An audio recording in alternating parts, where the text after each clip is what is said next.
¿Cómo el capital social puede regular al poder político en una sociedad que no es democrática?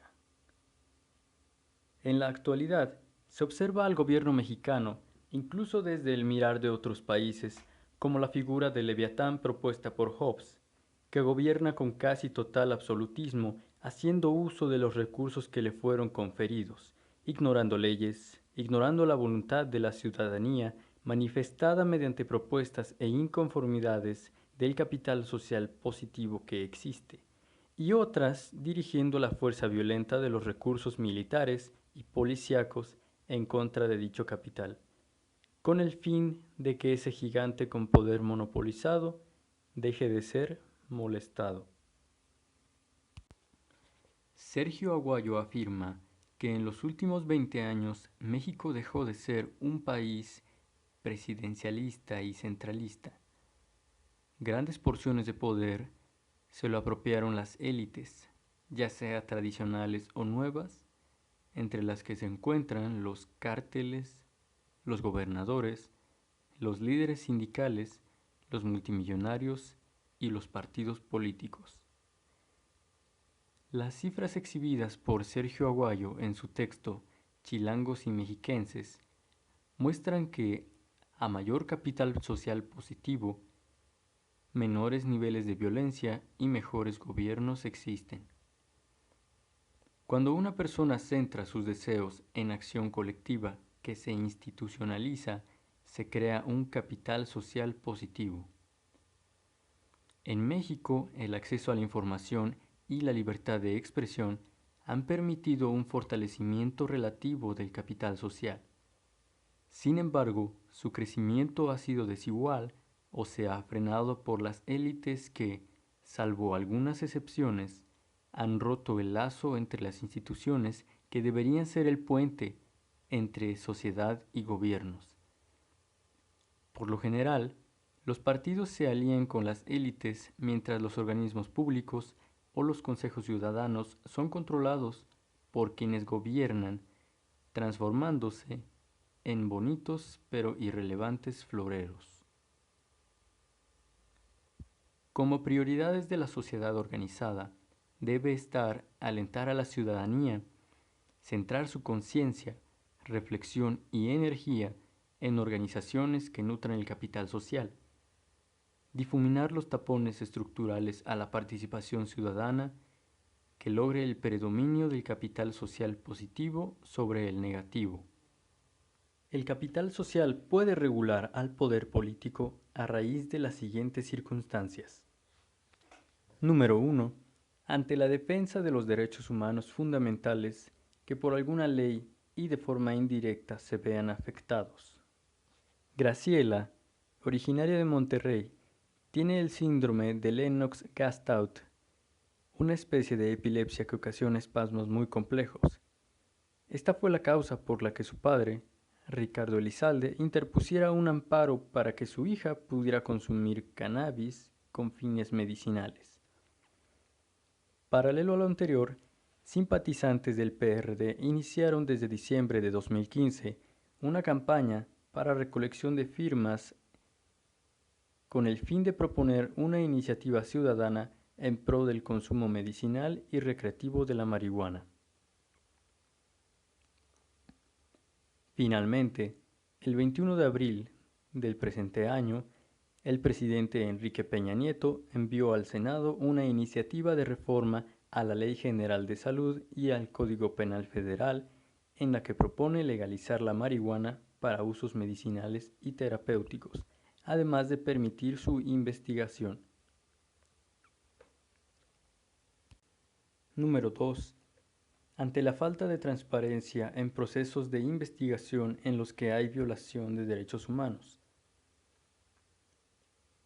Marchas y protestas exigiendo justicia al gobierno ante la desaparición de 43 estudiantes en Ayotzinapa en el año 2014 surgieron para ser apoyadas después por organizaciones diversas en un movimiento que capta aún la atención de los países del mundo. Número 3. Ante la clara oposición de la figura política por hacer las cosas bien y aprobar leyes autorregulatorias en vista de que son necesarias para mermar las incongruencias de la misma.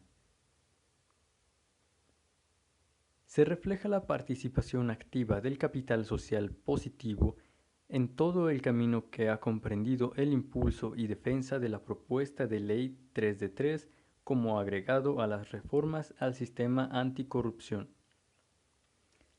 Luego de una ardua jornada de recolección de firmas para apoyar la iniciativa ciudadana anticorrupción, se dio un desentendimiento por parte de los representantes del Senado, al desaprobarla por temor evidente e irse de vacaciones por 4 meses.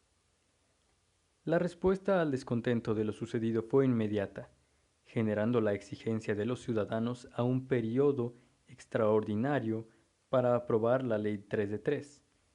Dicho movimiento contiene a líderes representativos como Denise Dresser.